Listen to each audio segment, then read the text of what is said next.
본 방송에서 제공하는 투자 정보는 투자 판단에 대한 조언입니다. 방송에서 제공하는 주식의 가치, 가격 상승 및 가격 하락에 대해서는 방송사에서 보장하지 않습니다. 네, 안녕하세요. 해외 선물 신세계 MC 김은혜입니다. 자, 오늘은 수요일 저녁인데요. 자, 오늘은 원유재고 발표가 있는 날입니다. 자, 지난주에 원유재고는 깜짝 감소 소식에 크루드오일이 큰 변동성을 보였습니다.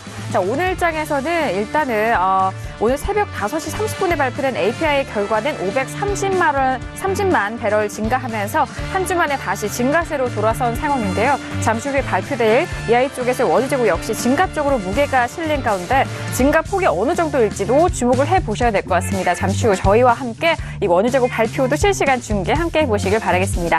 자, 오늘도 여러분께서 저희 방송 보시면서 참여하실 수 있는 방법도 활짝 열어놓고 있습니다. 전화와 문자 그리고 유튜브 실시간 채팅방을 통해서 다양한 의견도 남겨주실 수가 있습니다. 전화 주실 때는 서울전화 02-3153-2611번, 2612번 두 대의 전화가 준비되어 있고요.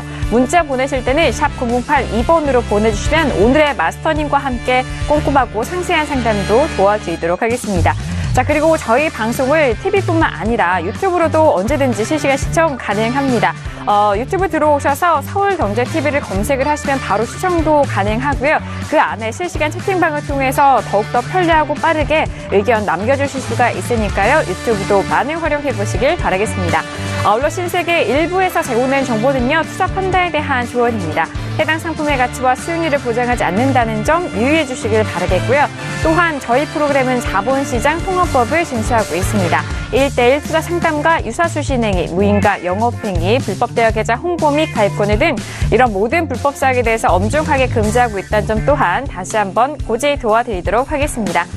자, 오늘은 수요일 저녁입니다. 어제장에도 크루드오일에 대해서는 변동성이 꽤 나왔었던 상황인데요. 자, 오늘은 재고 발표 전후로 어떤 움직임과 그리고 전략이 유효한지 오늘 신세계 많은 관심과 기대해 주시길 바랄게요. 자, 오늘 함께 해주실 출연진 분들 먼저 소개해드리도록 하겠습니다. 먼저 김경윤 PD 오늘도 함께합니다. 네, 안녕하세요. 김경윤입니다. 어제장 초반까지만 해도 증시 상승세로 끝날 것이다라는 전망이 굉장히 많았는데요. 예상치 못하게 기술주가 급락하면서 3대 지수 모두 주저앉으면서 마무리가 된 상황까지 확인이 된 상황입니다. 그리고 조금 전 중국과 이 북한의 대화 국면이 시작됐다라는 소식에 또 상품들도 영향을 받고 있는 상황인데요. 어떤 뉴스들 들려오고 있는지 오늘도 빠르고 정확하게 전해드리도록 하겠습니다. 네, 알겠습니다. 외신 쪽에서 그만큼 정말 많은 소식들이 들려오고 있고 그런 소식들이 시장에는 좀 민감하게 또 반응을 하고 움직이고 있는 상황입니다. 그렇기 때문에 오늘도 김경희 PD 통해서 정말 발빠르게 외신 소식 전달을 해드릴 테니까요. 기대도 많이 해주시길 바랄게요. 자, 그렇다면 무엇보다도 화요일 저녁이 아니죠. 수요일 저녁. 오늘 신세계 2시간 동안 여러분들의 해외 선물 전략 중점적으로 책임져 주실 마스터님 소개하도록 하겠습니다. 오늘의 마스터를 먼저 영상을 통해서 만나보시죠. 해외 선물 신세계 정식 오픈! 검색창에 서울경제TV 홈페이지를 검색하신 후 홈페이지 우측에 신세계 배너를 클릭. 아래 다운로드 버튼을 눌러 신세계를 설치 후 실행하세요. 회원 가입 후 1577-7451로 전화해 무료 참가 신청을 하면 준비 끝! 신세계의 여러 마스터 중 나만의 마스터를 선택! 실시간으로 마스터의 매매 내역을 무료로 받으세요. 트레이딩의 액션, 해외 선물 신세계. 자세한 사항은 문의 전화 및 홈페이지를 참조하세요.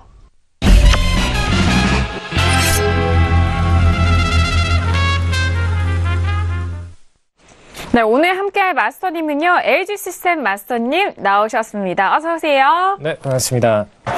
저번에 이제 좀 오랜만에 나오게 됐어요. 월요일에 나왔다가 지금 이제 수요일 만에 나왔는데, 수요일장 우연치 않게 또 원유재고 나오는 날에 발표가 좀 되게 돼서, 수요일장에 맞춰서 좀 원유 중심으로 오늘은 좀 리딩을 드리도록 하겠습니다. 네, 알겠습니다. 자, 무엇보다도 최근에 크루드오일에 대한 변동성과 그리고 흐름, 그 안에서 전략들 많은 분들이 궁금해 하실 것 같습니다. 대표적으로 꼽히는 종목인 만큼 많은 분들 좀 관심 있어 하시는 것이 어째 보면 좀 당연할 것도 같은데요. 그 중에도 오늘의 원유 재고 발표 전후로 흐름도 저희 신세계와 함께 하시면서 꼼꼼하게 체크해 보시길 바랄게요. 자, 그렇다면 오늘 이렇게 출연진 분들과도 인사를 나눠봤고요. 현재 구간은 10시 2분 50초가 지나가고 있는 상황입니다. 현재 구간 시장 흐름 어떻게 흘러가고 있는지 먼저 시세 살펴드리도록 하겠습니다. 시세 보시죠. 자, 먼저 지수에 대한 방향성부터 보도록 하겠습니다. 간밤 뉴욕 증시 본장에서는 3대 지수 모두 기술주의 하락으로 3대 지수 모두 하락하는 흐름으로 마무리가 된 상황입니다. S&P 500 지수는요, 현재 부근에서도 역시나 추가적으로 하락세 이어가고 있습니다. 2610포인트까지 눌렸고요. 현재 부근에서는 0.11% 빠지면서 2609.50포인트까지 계속적으로 빠지고 있습니다. 자, 그리고 나스닥도 마찬가지인데요. 앞서서 말씀드렸던 이슈죠. 나스닥에 대한 기술주 하락 견인했던 부분 때문인지 현재 부근에서 나스닥은 더욱더 빠진 그 폭이 더 강합니다. 0.87% 빠지면서 6,494.50포인트까지 하락하고 있습니다. 제가 지금 말씀드리는 동안에 더욱더 하락 그 폭이 더욱더 가팔라지면서 0.93%까지 빠지고요. 아직 본장이 개장 직전이지만 현재 부근에서도 아주 하락세가 좀 큰 변동성으로 보여집니다. 자, 그리고 유로FX도 함께 보시죠. 자, 유로FX 역시 전일장에 가격대가 좀 빠졌고요. 현재 부근에서도 추가적으로 밀리면서 1.24520달러로 24달러 중반대 가격 지지되고 있습니다. 0.21% 하락세로 1.24520달러 선 거래되고 있습니다. 자, 그리고 골드도 함께 보시죠. 골드도 역시나 유로와 마찬가지입니다. 이틀 연속 하락하면서 현재 부근에서는 0.74% 빠지고요. 1340달러도 결국 이탈이 되면서 현재 부근에서는 1334.7달러 선 거래되고 있습니다. 자, 그리고 잠시 후 만나뵙게 될 크루드오일 원유 재고 발표를 앞두고 있는 크루드오일입니다. 어제장에 65달러가 결국엔 이탈이 된 상황이었고요. 어제의 종가는 64.66달러였습니다. 현재 부근에서는 소폭 반등하면서 0.17% 상승세인 64.77달러에서 거래가 되고 있는 크루드오일까지 현재 시세 살펴드렸습니다. 자, 그렇다면 비트코인 선물 시세는 또 어떻게 흘러가고 있을까요? 회복이 됐을지 여부 함께 시세 통해서 살펴봅니다. 자, 비트코인 선물 시세입니다. 어제장에는 현재 이 시각에 짚어봤을 때는 7,000달러에서 움직이고 있는 상황이었는데요. 소폭 반등하면서 1.33% 상승합니다. 현재 부근 8,000달러에서 거래가 되고 있는 CME 상장된 비트코인 선물 시세까지 살펴드렸습니다. 앞서서 미국과 중국에 대한 그런 부분도 이슈가 있었고요. 그리고 간밤에서는 이런 기술주들의 하락 소식도 많이 나오고 있는 상황인데 현재 부근에서 외신 쪽에서는 어떤 뉴스 나오고 있는지 먼저 김경윤 PD 통해서 빠르게 정리해 보도록 하겠습니다. 네, 먼저 첫 번째 소식은 역시나 미증시에 대한 전망입니다.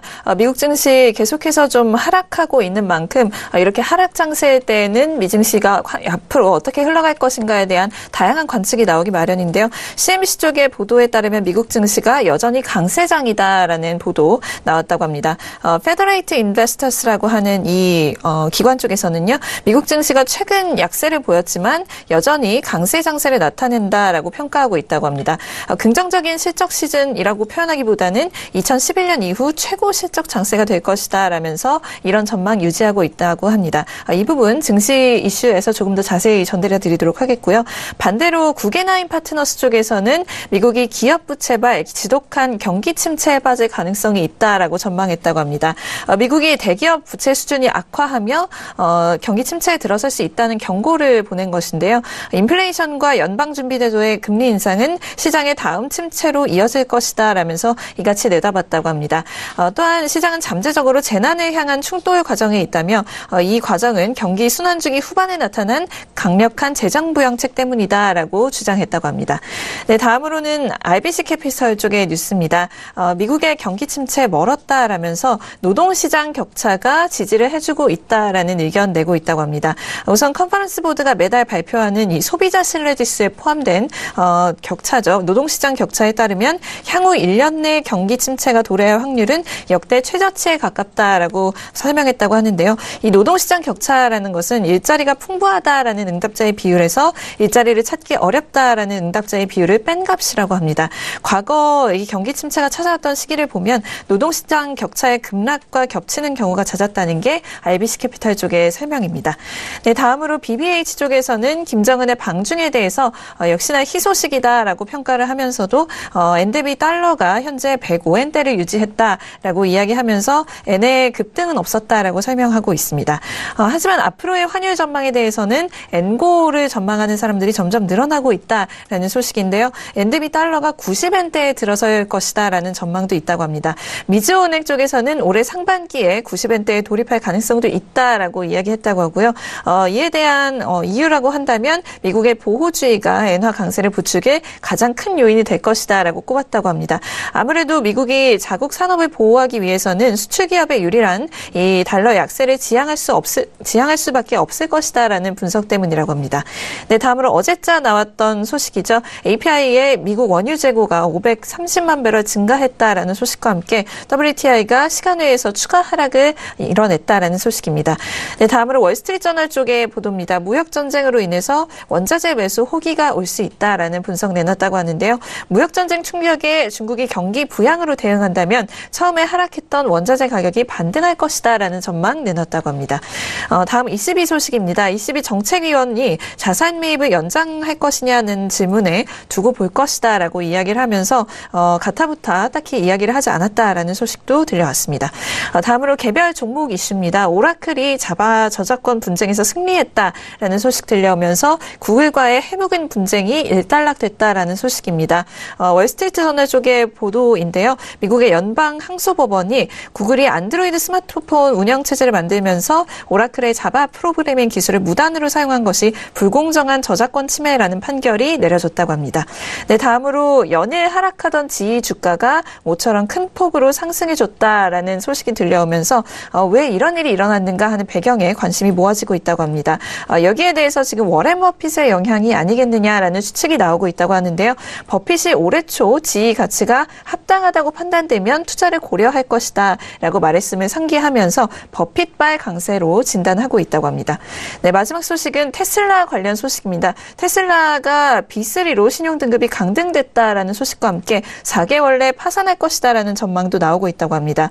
무디스가 지난해 여름 테슬라의 전략 모델이었죠. 모델 3의 생산이 지연되면서 회사의 재무 상태가 압박을 받게 됐다면서 이 같은 조처를 했다고 합니다. 무디스 신용등급 분류표에서 B3는 정크 등급 중에서 높은 신용위험 구간에서도 가장 낮은 등급이다라고 이야기가 나오고 있습니다. 어제자 지금 모델 X에 대해서 운전자가 사망했다라는 소식도 들려오면서 테슬라 주가 굉장히 안 좋은 영향을 받는 소식도 들려왔는데요. 테슬라의 전망 어떻게 될지 그 기추가 주목되는 국면입니다. 네, 알겠습니다. 일단 미국 경기에 대한 분석은 좀 입장 차이가 다른 두 입장이 있는 것 같습니다. 일단은 부채에 대해서 좀 우려감이 있는 소식과 그리고 아직은 계속해서 좀 단단한 경기 흐름, 상승 흐름을 점치고 있는 분석이 나눠져 있는 상황이고요.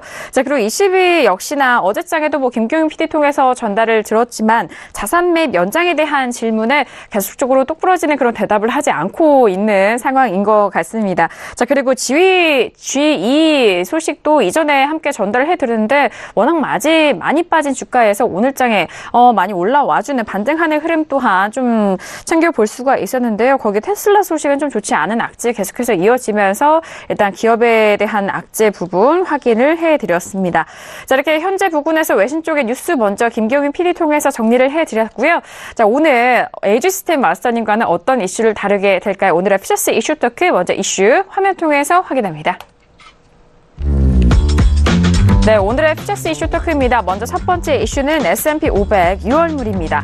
전일장 기술주 급락으로 혼조세를 보이고 있는 상황인데요. 현재 부분에서는 하락으로 전환이 되면서 S&P와 나스닥 모두 하락 국면입니다. S&P 500 지수는 2611.75포인트 선 거래되고 있는 상황입니다. 자, 그리고 두 번째 이슈는 유로 FX입니다. 무역 분쟁의 우려 해소로 달러가 반등하면서 하락했었던 유로 FX입니다. 이틀 연속 하락을 이어가고 있고요. 현재 부근에서는 역시나 1.25달러 회복하지 못한 채 1.24380달러로 중반대 가격대까지 깨진 상황입니다. 0.32% 하락세 보이고 있는 유로 FX도 두 번째 이슈로 점검해드립니다. 자, 세 번째 이슈는 잠시 후 만나보게 될 원유 재고 발표가 있는 크루드 오일입니다. 5월물이고요. 오펙의 감산 연장 소식에도 미국의 재고량 증가에 대한 우려로 혼조세 보이고 있는 상황입니다. 자, 크루드오일 같은 경우에는 현재 부근 64.70달러로 소폭 보합권에서 움직이고 있는 상황인데요. 아직 65달러는 회복하지 못하고 64달러 후반대 지지가 되고 있는 크루드오일도 세 번째 이슈로 점검해드립니다. 자, 마지막 이슈는 골드입니다. 달러가 반등을 하고 또 중국과 북한의 대화 국내 속에서 하락세 보이고 있는 상황입니다. 자, 골드는 오늘장에도 꽤 크게 밀리고 있는데요. 0.76% 빠지면서 1334.4달러 선 거래되고 있습니다. 네, 오늘도 이렇게 네 가지 이슈를 준비했습니다. 전날에는 워낙 지수에 대해서 큰 폭의 빠짐이 있었고, 오늘 우리 시장도 역시나 간밤 뉴욕 증시의 영향을 받으면서 많이들 좀 하락을 한 상황인데요. 특히나 코스피 지수가 1% 넘는 하락으로 마무리가 된 상황입니다. 자, 현재 부근에서 다시 한번 좀 기술적 반등이 일어날 수 있을지, 또는 추가적으로 하락세가 이어질지 부분 함께 점검을 해볼게요. 먼저 업앤다운 확인한 이후에 의견 나눠보도록 하겠습니다. 첫 번째 이슈 S&P 500입니다. 들어볼게요. 하나, 둘, 셋. 오, 역시나 만장일치로 지금 다운의 의견이 확인이 됐습니다. 자, 그렇다면 이 다운이 추가적인 하락일지 또는 일단 다시 한번 좀 제한적인 상승 안에서의 포지션으로 매도로 잡아도 좋을지 부분을 좀 궁금해한 상황인데요. 자, 마스터님, 만장일치로 지금 다운의 의견이 나왔으니까 마스터님의 지수 의견과 전략 먼저 들어보고 싶습니다. 네, 일단 지수가 좀 제일 먼저 포커스를 해야 될 부분이 VIX입니다. 네, 사실 저번에 이제 1월달에 상승 이후에 2월달에 큰 폭으로 하락세를 나오면서 반납을 했었죠. 예, 그때 핵심적으로 모멘텀이 됐던 게 VIX 30 찍었다라는 부분이 좀 핵심이 됐었어요. 예. 시스템 트레이드들은 일단 시장이 안정적이지 않아서 본인들이 수익을 못 낼 것 같으면 포지션을 던집니다. 예, 이게 시스템 트레이드의 본질이에요. 근데 이번에 최근에 이제 VIX가 또다시 한번 또 25선 가까이를 찍었죠. 예, 25선 가까이를 찍고 올라가면서 굉장히 또 위험한 장세로 들어섰습니다. 예, 이러기 때문에 지금 시스템 트레이드 관점에서는 20포인트가 넘으면은 1차적으로 매도 물량이 나올 수 없다라는 부분. 예, 그리고 지금 25포인트까지 찍었기 때문에 2차 포인트까지도 청산 포인트가 나올 수밖에 없다는 부분. 이 두 가지가 핵심이 됐었고요. 근데 문제는 이게 월요일장 기준으로 24포인트였어요. 그래서 어제장에는 사실 좀 소폭 회복을 했다가 다시 또 지금 악화가 되고 이러는 상태입니다. 왜냐? 지금 상승세가 나왔다가 다시 또 어제 이제 장 후반부에 들어서 급락세로 떨어뜨려서 다시 2600선까지 맞췄기 때문에 지금 이렇게 돼버리면 장기적으로 또 하락세가 나올 가능성이 있다. 본인들이 시스템 트레이드가 상승세를 더 이상 포지션을 잡고 가기가 쉽지가 않다.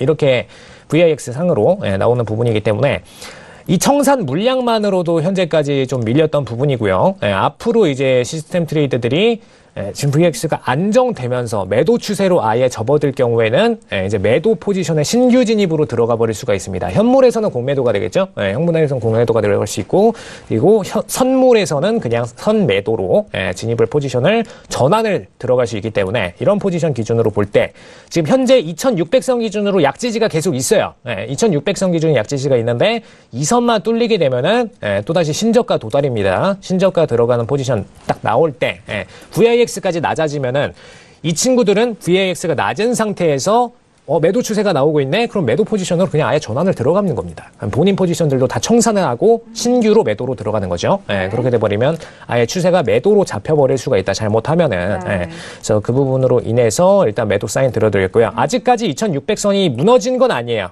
거의 부근가에서 왔다 갔다 플레이는 보여주고 있는데 아직 무너지지는 않았습니다. 그래서 실낙 같은 기대감을 걸어보지만 사실 별 틱수 차이도 안 나고 실질적으로 이제 다이버전스 상으로 모멘텀이 아래로 빠지고 있기 때문에 매도 거래량 부분이 상대적으로 높아지고 있는 거죠. 그 상태이기 때문에 2600선 돌파 가능성이 높은 만큼 굳이 매수 포지션을 홀딩하고 계실 필요는 없다라고 말씀을 드리도록 하겠습니다. 네, 알겠습니다. 2600선의 이탈의 가능성을 좀 많이 두시는 거죠? 네, 맞습니다. 네. 그래서 굳이 매수 포지션을 홀딩하실 분들께서는 그냥 2600선 이탈할 때 손절을 던지는 쪽으로 포지션을 잡고서 대응을 하시면은 좀 굉장히 쉬운 깔끔한 매매가 되실 것 같아요. 네, 알겠습니다.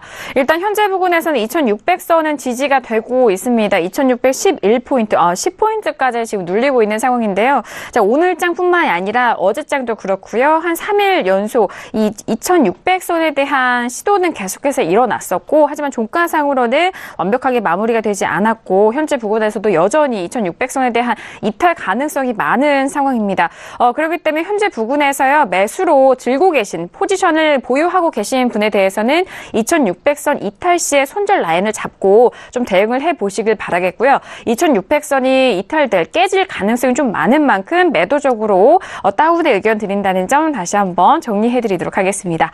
자, 이렇게 오늘의 마스터님, LG시스템 마스터님의 지수 의견 먼저 들어봤고요. 자, 이어서 만장일치 의견이기 때문에 김경윤 PD 역시 오늘의 지수에 대해서 좀 하락으로 보는 것 같아요.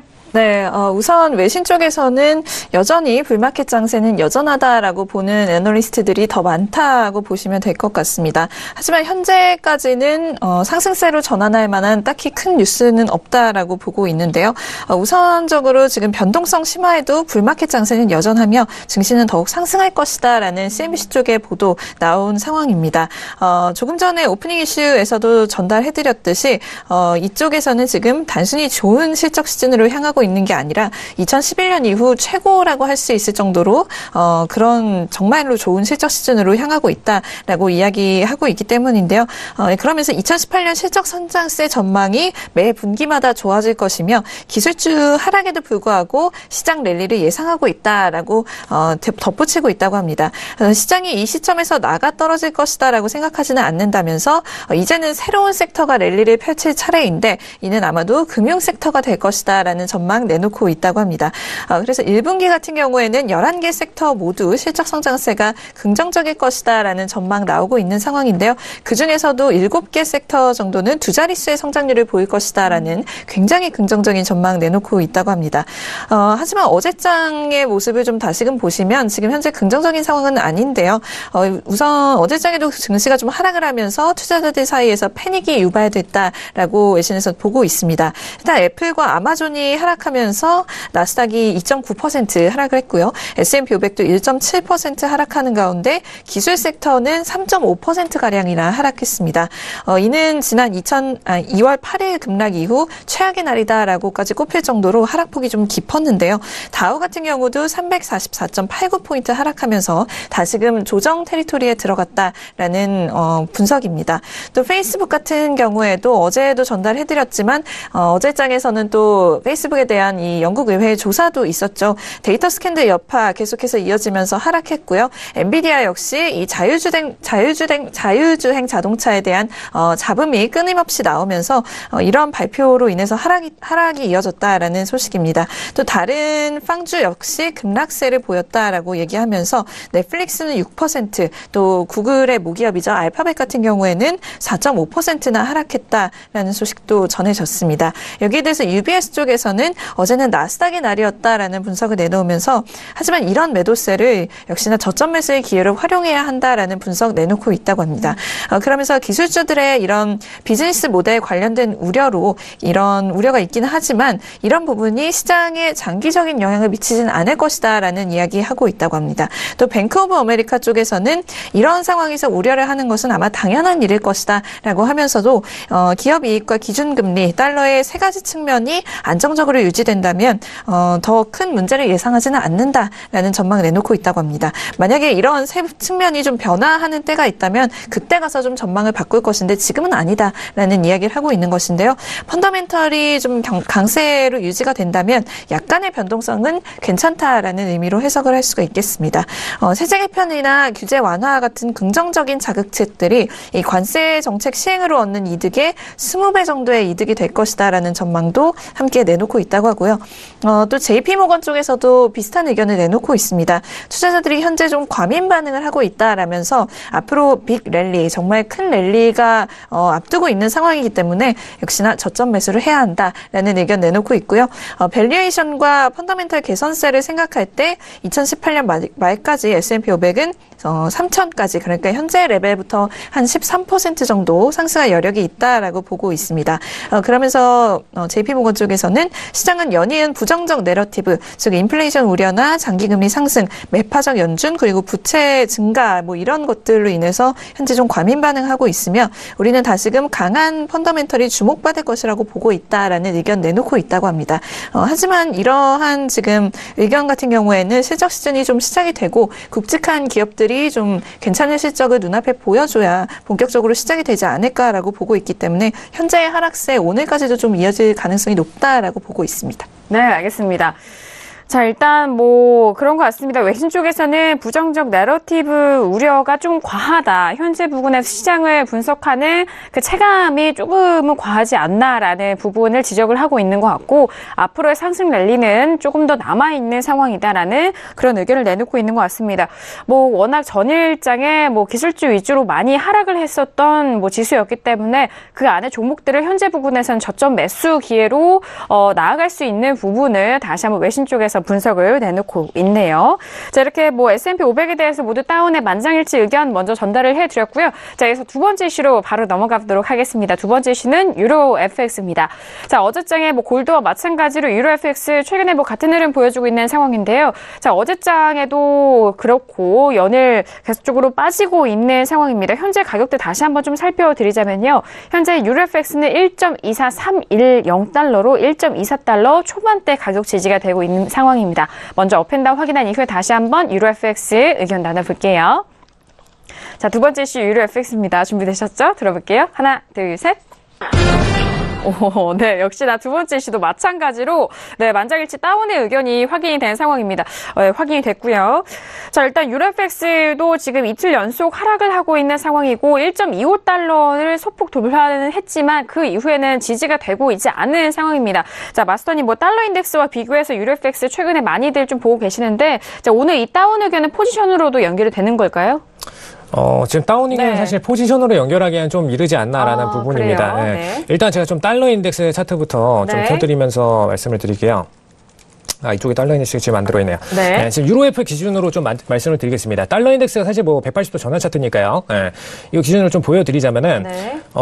지금 달러 인덱스가 최근에 지금 88,900입니다. 저는 이미 차트를 아까 톡스타 방송할 때 보고 왔기 때문에 머릿속에 들어있어요. 달러 인덱스 현재는 89.390이네요. 네, 아까 88,900에서 이제 지지를 받고선 올라왔어요. 네. 올라왔기 때문에 지금 그 부분에 대한 지지 포인트를 좀 눈여겨서 보시면 될 것 같고요. 그 다음에 윗부분에서는 이제 90에 대한 저항까지 받고 떨어졌던 부분이 있습니다. 이 두 가지 모멘텀이 지금 양쪽에 상존을 하고 있어요. 그리고 장기적으로는 밴드권 확장해서 보실 때 88선 아래쪽에, 사실 88보다 살짝 아래입니다. 근데 이쪽에다가 88쪽에다가 밴드를 확장해서 지지라인을 만들어놨다는 부분, 이 세 가지 포인트를 좀 집중적으로 보시면 될 텐데, 그걸 그대로 유로에다가 대응을 시켜드리자면은 지금 현재 이 포지션, 네. 네. 24, 휜선으로 나오네요. 24 지금 900라인입니다. 24 900라인에 현재 지금 저항 포인트 하나 있고요. 그 다음에 윗부분에서는 마찬가지로 25 500라인, 그 다음에 최근에 저점 찍고 올라왔던 라인이 23 300라인이에요. 이건 아까 톡스타에서도 한번 찍어드렸었는데, 이 23 300 라인이 달러 인덱스로 따지자면은 지금 21일장에 터닝이 나왔던 저점이죠.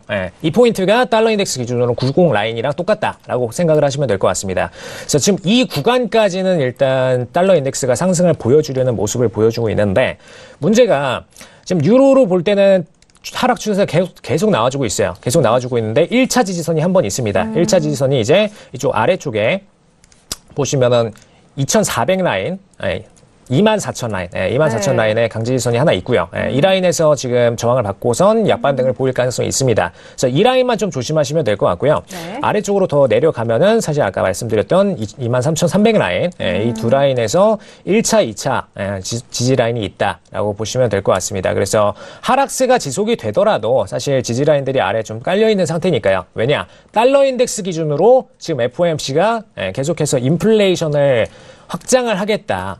고인플레이션 쪽으로 가겠다. 즉 통화 가치는 떨어뜨리고 물가는 상대적으로 올리겠다. 근데 물가 상승률은 현실적으로 안 받쳐주죠. 현실적으로 네. 안 받쳐주기 때문에 결국에는 달러 인덱스에 대해서 떨어뜨리는 부분을 허용을 한다라는 반언으로 보시면 될 것 같아요.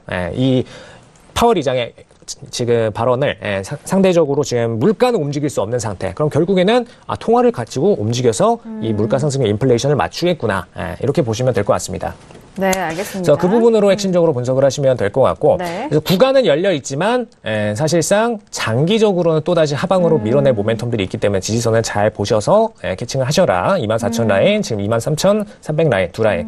그리고 만약에 지금 꺾어서 올릴 경우에는 지금 위에 저항선 표시를 한번 드렸는데, 아까 이제 달러 인덱스 기준으로는 8890, 88.900 라인이 지금 24,900 라인에 해당한다라고 말씀을 드렸습니다. 근데 유로가 방금 전에 매도 포인트를 하나 더 만들고 떨어졌어요. 보시면은 780 라인, 24,780 라인의 저항선을 하나 또 만들고 떨어졌습니다. 그렇기 때문에 여기에 이중 저항이 있다는 부분 좀 조심하시고 다시 올라올 경우에는 여기서 최소한 익절을 보내시는 쪽으로 포지션을 결정을 하시면 되겠습니다. 알겠습니다. 일단은 이 다운 의견이 장기적인 그런 매도 포지션으로 생각을 하셔도 좋을 것 같습니다. 일단은 뭐 추가적으로 장기적으로 보시면 살짝 리스크가 있으시고요. 장기적으로 보면 리스크가 있고. 네네. 지금 파월이장은 반대쪽이죠. 지금 사실 유로 얘기하다가 달러 인덱스 얘기하다가 왔다 갔다 플레이를 해서 헷갈리실 수 있는데 파월이장 쪽에서는 장기적으로 일단 저달러, 그죠? 달러 하방 쪽의 모멘텀, 즉 유로로 따지자면은 유로 상방 쪽의 모멘텀을 제시를 하고 있는 상태다라고 보시면 될 것 같고요. 그래서 그 모멘텀이 혼재하는 상태에서 금일은 추세가 하방으로 잡히고 있지만 아래쪽에 달러 인덱스 기준으로 저항선을 따지자면은 유로로 환산했을 때 24,000, 그 다음에 23,300 라인에 지지선이 있다라는 거, 이 부분을 캐칭하셔라. 그래서 단타적 플레이로 좀 구간을 짧게 추세를만 먹어 들어가는 쪽으로 대응을 하셔라라는 부분입니다. 알겠습니다. 다시 한번 좀 정정을 해서 말씀을 드릴게요. 달러 인덱스와 유로 FX 지금 뭐 가격대 추산으로 된 부분 좀 연결지어서 말씀을 해주고 계시는데요. 자, 일단 저달러 쪽으로 좀 갈 가망성이 많기 때문에 유로에 대해서는 반대쪽의 방향이죠. 매수 쪽의 방향도 함께 좀 열려 있으시다라는 그런 말씀이신 것 같은데요. 달러 인덱스가 일단은 88.900 라인을 일단 유로 FX 차트상으로 함께 확인을 하자면은 1.24900 달러 선으로 좀 비교해 볼 수 있다라는 부분 두 차트를 비교하시면서 바라보시면 조금 더 편리하실 것 같은데요. 88.900 라인이 유로 FX로는 1.24900 달러입니다.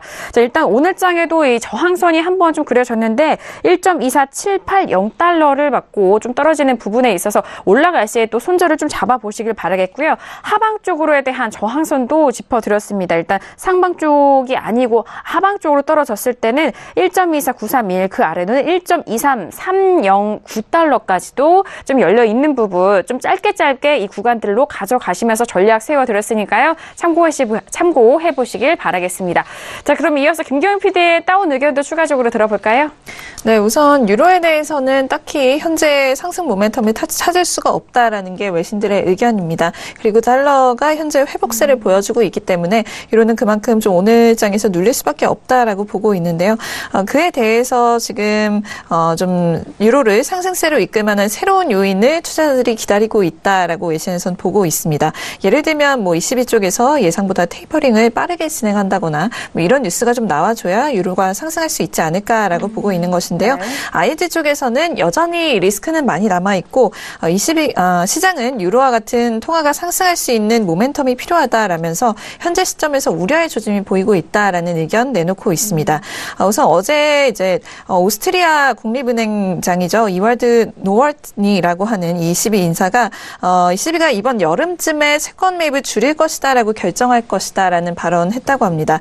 그러면서 ECB가 현실에 동떨어진 결정을 하지는 말아야 한다라는 경고도 함께 했다고 하는데요. 이 발언으로 인해서 좀 가격대에 영향이 있었을까라고 생각을 했는데 딱히 그런 부분은 없는 것으로 보이고요.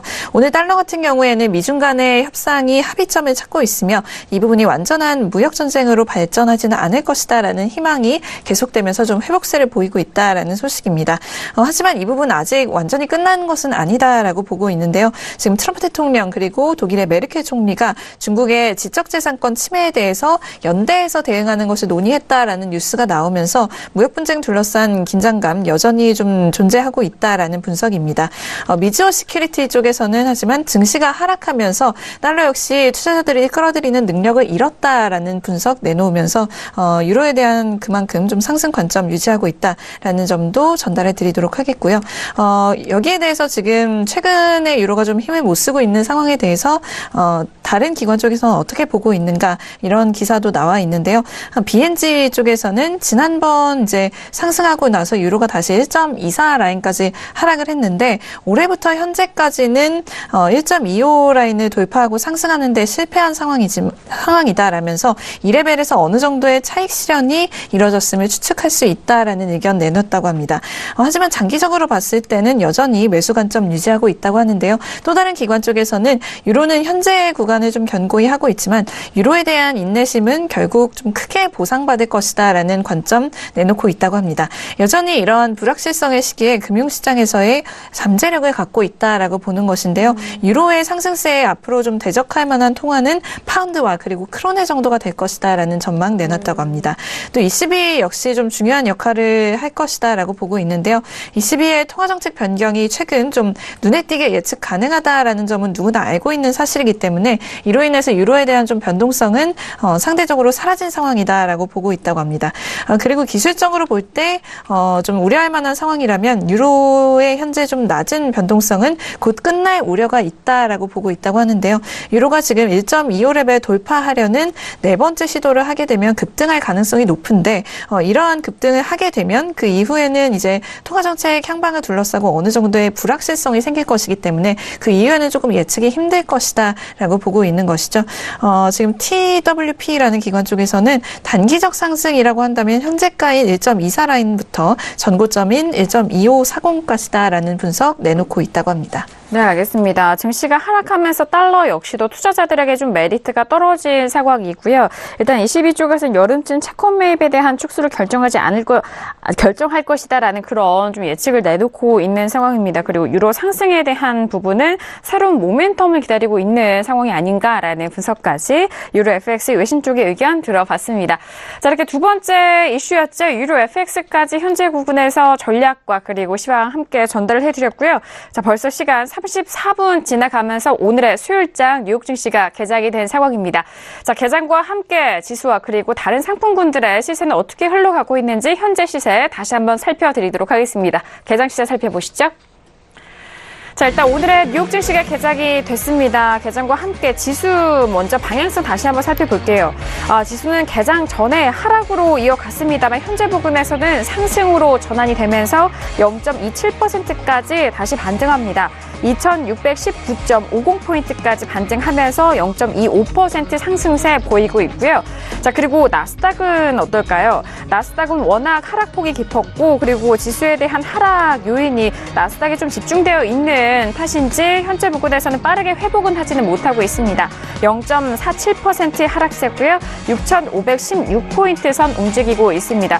워낙 이전에 개장 전부터도 1% 가까운 하락세를 보이고 있었던 나스닥 현재 부근에서는 조금씩 좀 회복은 하고는 있지만 여전히 하락세 이어가고 있고요. 자, 지금 속보 들려오고 있습니다. 뉴욕 증시 3대 지수 모두 혼조세로 출발이 됐고 다우지수 같은 경우에는 100포인트의 상승세로 출발이 됐다라는 소식이고요. 자, 그리고 방금 전에 살펴드린 유로 FX 다시 한번 가격대 보시죠. 0.43%까지 빠지면서 1.24240달러까지 빠지고 있는 상황입니다. 중반대 가격대에서 초반대로 눌리고 있고요. 자, 그리고 골드도 살펴보시죠.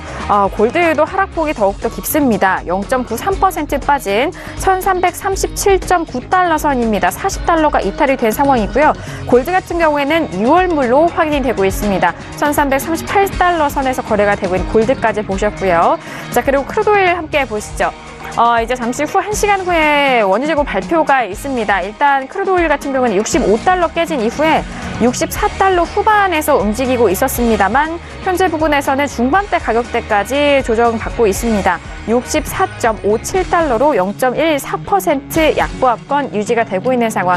현재 시세 다시 한번 살펴드렸습니다. 자, 일단 지수 같은 경우에는 S&P 500 지수는 상승으로 전환이 됐지만 나스닥 같은 경우에는 워낙 좀 하락폭이 컸었습니다. 그렇지만 그 초반의 하락폭보다는 꽤 많이 한 상황이지만 하락세 이어지고 있고요. 자, 유로 FX와 골드 역시나 하락을 더욱더 깊게 이어가고 있는 상황입니다. 자, 크루드오일 같은 경우도 마찬가지인데요. 64달러 후반대 있었던 가격대가 중반대까지 다시 빠지면서 64.55달러 선 거래가 되고 있는 오늘의 개장 시세 다시 한번 좀 살펴드렸습니다. 개장 소식에 대해서는 잠시 후 김경민 PD 통해서 정리되는 대로 전달을 해드리도록 하겠고요. 자, 이어서 세 번째 이슈로 바로 넘어가 보도록 하겠습니다. 자, 세 번째 이슈는 어제장도 그렇지만 오늘장 많은 분들이 관심 있어 하시고 궁금해하시는 크루드 오일입니다. 방금 전에 저희가 시세 살펴드렸을 때 64달러 후반에서 중반대 가격대까지 소폭 계속해서 밀리고 있는 그 상황 확인이 되셨는데요. 자, 현재 부근에서 어떤 포지션 그리고 전략은 이어가야 하는지 그 부분 함께 짚어보도록 하겠습니다. 먼저 업앤다운 확인해 볼게요. 네, 들어보도록 하겠습니다. 하나, 둘, 셋. 역시나 오늘은 모두 세 가지 이슈 모두 다운으로 이어가고 있는 상황인데, 그러니 이런 일이 별로 없잖아요. 별로 없는 게 아니라 거의 없었던 처음인 것 같은데, 네, 일단 크루드 오일 역시도 다운의 의견으로 만장일치가 된 상황이고요. 자, 그렇다면 역시나 마스터님, 네, 다운 전략 들려주시죠. 네. 일단 이거는 추세상으로 어쩔 수가 없어요. 지금 금일장 보시면은 64.95, 그 다음에 위쪽에 5.63, 2단계에 걸쳐서 아예 전일장부터 계속해서 단계적으로 매도 방향 매집이 계속해서 들어오고 있는 상태입니다. 그렇기 때문에 지금 상태에서는 꺾어서 올라갈 가능성을 좀 기대하기가 쉽지는 않아요. 다만 아직 최종 지지선은 뚫리지는 않았습니다. 아래쪽에 보시면은 오늘 방금 전에 지지받았던 64.41포인트, 40포인트, 40포인트가 기존의 앞에 쪽에서 큰 흐름의 추세를 상방적으로 만들었던 지지선 포인트였는데, 금요일장에 이제 베이커리즈 국책장비에서 발표하기 전에 만들었던 지지 포인트였죠. 이 지지 포인트였다 보니까 금요일장 와서 일단 단기적으로 지지를 받고 살짝 위로 올려주고 있는 상태입니다. 어떻게 보면 아까 유로 차트랑 거의 굉장히 좀 흡사한 상태라고 보실 수도 있을 것 같아요. 유로나 혹은 그 S&P 차트, 그죠? S&P 차트도 마찬가지로 2,600선에서 지지받고 살짝 올라가고 있는 그런 패턴이었고요. 지금 달러의 이 오일도 마찬가지로 64.40에서 지지를 받고 약상승을 보였다가 다시 한번 또 하락에 도전을 하는 그런 차트인 상태입니다. 그래서 최종 지지선은 뚫리는 건 아니기 때문에 완전히 하락이다라고 들어가기는 애매한 상태입니다. 40포인트가 완전히 뚫리고 나서는 이제 하락 추세가 좀 스타트가 될 수 있겠지만, 다만 지금 금일장 매집을 볼 때는 분명히 단계적으로 어제부터 계속해서 매도 방향의 65.63, 64.95 방향의 매집이 있었다라는 점, 이 두 가지를 좀 유념하시면 될 것 같고요. 근데 지금 상태에서 그러면 그냥 추세상으로 매도를 치면 되냐 혹은 매수를 치면 되냐 이렇게 질문하신 분들 계실 텐데, 64.95 그 다음에 65.63 기관들이 매도 매집 들어갔던 깔끔한 포인트죠. 여기를 차라리 공략하시는 게 낫습니다. 차라리 올라오시는 걸 대기를 하시다가 이 포인트에서 만약에 반등을 살짝 쳐준다, 이따 메인장 들어가면 혼조세 때문에 살짝 올라와 줄 수 있죠. 그 포인트 때 64.95나 혹은 69.63을 치게 되면 매도 방향으로 살짝 진입을 포지션을 넣어주시는 게 좋다라고 말씀을 드릴 수 있겠습니다. 물론 원칙 손절은 언제나 15틱, 길어도 30틱은 항상 잡고 베팅을 하셔야 된다는 점 유념을 하시면 되겠습니다. 네, 알겠습니다. 크루드 오일에 대해서는 일단 64.40달러가 지지가 되고 65.60달러 저항에 대한 부분 가격대 일단 좀 살펴드렸고요. 역시나 2부에서도 크루드 오일 원유 재고 발표 있을 때 또 마스터님 옆에서 함께 또 실시간으로 중계를 해드리고 그에 맞춤으로 실시간 전략 다시 한번 점검을 해드릴 테니까요. 잠시 후 2부에서도 기대 많이 해주시길 바라겠습니다. 자, 세 번째 이슈 크루드 오일 만나보고 계십니다. 역시나 또 만장일치로 다운 의견 들어보고 있는데요. 이 시간을 기다리시는 시청자분들이 참 많으신 것 같더라고요. 워낙 오일에 대해서는 이슈가 좀 부족하고 워낙 많은 복합적으로 나오는 뉴스들이 많기 때문에 김경민 PD 통해서 정리를 원하시는 분들이 정말 많으신 것 같은데요. 크루드 오일 들어볼까요? 네, 우선 지금 오늘 나올 재고 같은 경우에 증가세로 발표가 될 가능성 굉장히 크다라고 보고 있습니다. 예전부터 좀 짚어줬던 부분인데 현재 지금 정제보수 시즌이라고 이야기가 계속해서 나왔었죠. 3월 또는 4월까지 진행이 된다라고 이야기가 많이 나왔었는데 PBM 쪽에서는 정제보수가 현재 정점에 이르렀다라는 의견 내놓으면서 아무래도 이 보수를 하게 되면 크루드 재고가 그만큼 좀 쌓여 있을 것이라고 보기 때문에 크루드 재고가 크게 증가할 것이다라는 의견 내놨다고 합니다. 우선 어제 이제 API 쪽에서는 530만 배럴 정도 이 재고가 증가했을 것이다라고 발표했는데 며칠 전에 제가 블룸버그 예측치 85만 배럴 증가할 것이다라고 나왔다라고 전달해드렸죠. 근데 이 부분에 대해서 굉장히 크게 웃도는 결과다라고 보시면 될 것 같고요. 여기 오늘 이제 EIA 원유재고 발표를 기다리고 있는 상황인데 S&P 글로벌 플래츠 쪽의 설문에 의하면 이쪽에 이제 EIA 예측치는 100만 배럴 증가다라고 현재 나오고 있습니다. 또한 가솔린 재고 같은 경우에는 200만 배럴 감소, 그리고 정제유 같은 경우에는 190만 배럴 정도 감소할 것이다라는 점도 함께 예측했다고 합니다. 그래서 오늘 같은 경우에 좀 증가 쪽으로 나올 가능성 높다라고 보고 있고요. 하지만 이제 이슈들도 조금 살펴보게 된다면 오펙의 이제 다른 산유국들과 함께 매우 장기간의 협상안을 찾고 있다라는 소식 어제부터 계속 들려오고 있습니다. 어제는 이제 사우디 쪽에서 단독적으로 이제 이야기를 했다라는 소식이 들려왔는데 오늘은 이제 오펙 쪽에서 이 부분을 좀 공식화한 부분이라는 점이 좀 차이라고 할 수가 있겠습니다.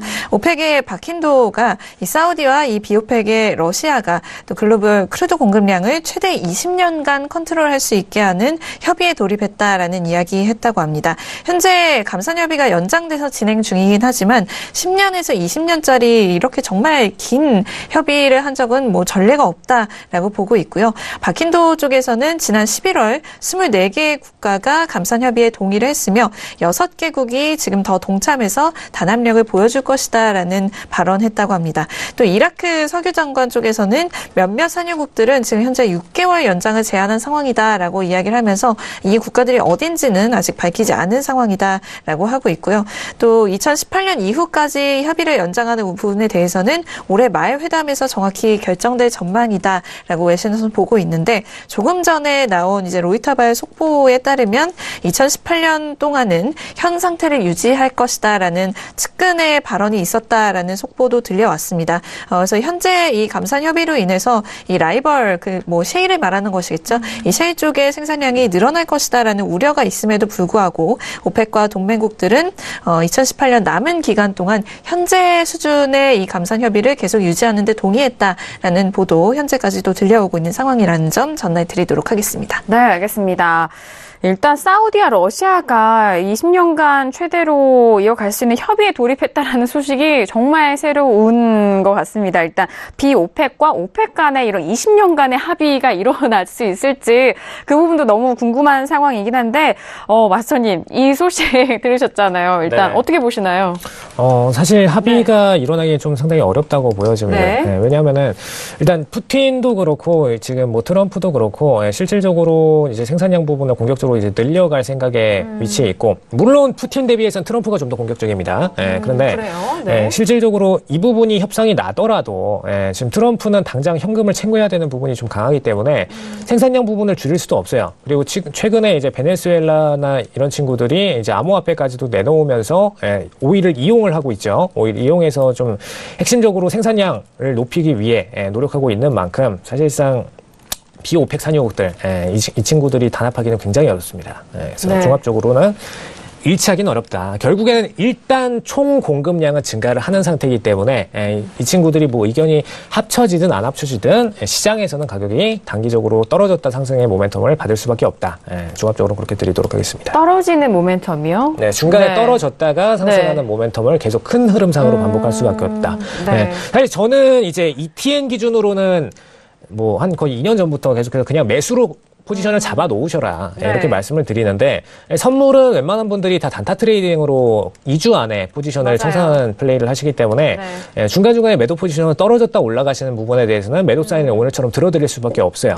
그래서 큰 흐름상으로는 어차피 증가를 합니다. 정말 긴 시간상으로는 어차피 증가를 하지만 단기로는 이렇게 매도 모멘텀을 보실 때 반드시 지금 최근 장에서는 일단 공급량 증가가 나왔기 때문에 뭐 저런 이슈랑 상관없이 매도 모멘텀을 받을 수밖에 없겠구나. 네. 이런 거는 고려를 하시면 되겠습니다. 알겠습니다. 지금 들려오는 이슈에 의해서 또 어떻게 또 시청자분들께서 전략을 짜 가야 하는지 그 부분 좀 점검을 해드렸고요. 자, 지금 개장을 한 지 15분이 지나가고 있는데 개장 소식도 어떤 것이 들려오고 있나요? 네, 현재 지금 다우지수 같은 경우에는 개장하면서 125포인트 정도 상승해줬고요. 이 중에서 버라이즌, 통신주죠. 버라이즌이 가장 좀 약진해주고 있다라는 소식입니다. 하지만 지금 나스닥 역시 고전을 면치 못하고 있는 상황인 가운데 페이스북은 오늘은 상승을 해주고 있는 모습입니다. 역시나 지금 조금 전에 발표됐던 소식이죠. 페이스북 측에서 이 개인정보 보호법을 좀 강화하겠다라는 소식으로 인해서 프리마켓에 이미 0.6% 정도 급등을 해줬고요. 현재 상승폭이 좀 줄어들긴 했지만 계속해서 이 하락을 이어갔던 것에 비하면 오늘 좀 괜찮은 흐름 보이고 있다. 괜찮은 좀 반등세가 나왔다라고 보시면 될 것 같습니다. 하지만 나머지 기술주 같은 경우에는 흐름이 좋지 못하다라는 소식입니다. 지금 많은 이제 뭐 S&P라든지 다우지수 같은 경우도 소폭 상승하며 출발을 했지만 아마존 현재 지금 5% 넘게 하락하고 있는 상황이고요.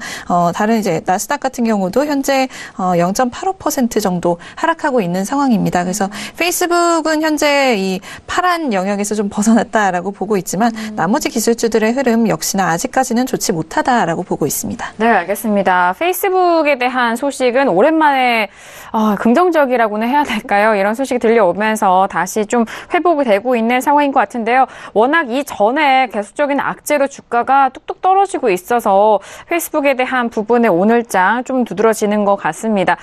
여전히 기술주에 대해서는 하락세 보이고 있는 본장에 지금 증시 다시 한번 좀 브리핑을 도와드렸고요. 잠시 후 2부에서는 저희가 네 번째 이슈였죠. 골드에 대해서 다시 한번 전략도 세워드리고 무엇보다도 원유재고 발표 기다리시는 분들 많으실 텐데요. 30분에 맞춤 저희가 원유재고 발표도 실시간으로 함께 중계를 도와드리도록 하겠습니다.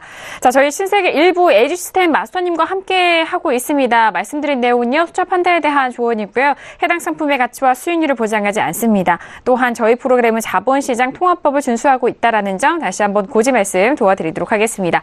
자, 신세계 1부 여기서 마무리를 하겠고 잠시 후 2부에서는 골드와 그리고 여러분께서 접수해 주신 상담 그리고 원유재고 발표까지 함께 이어가도록 하겠습니다. 잠시 후 2부에서 뵙도록 하겠습니다. 감사합니다.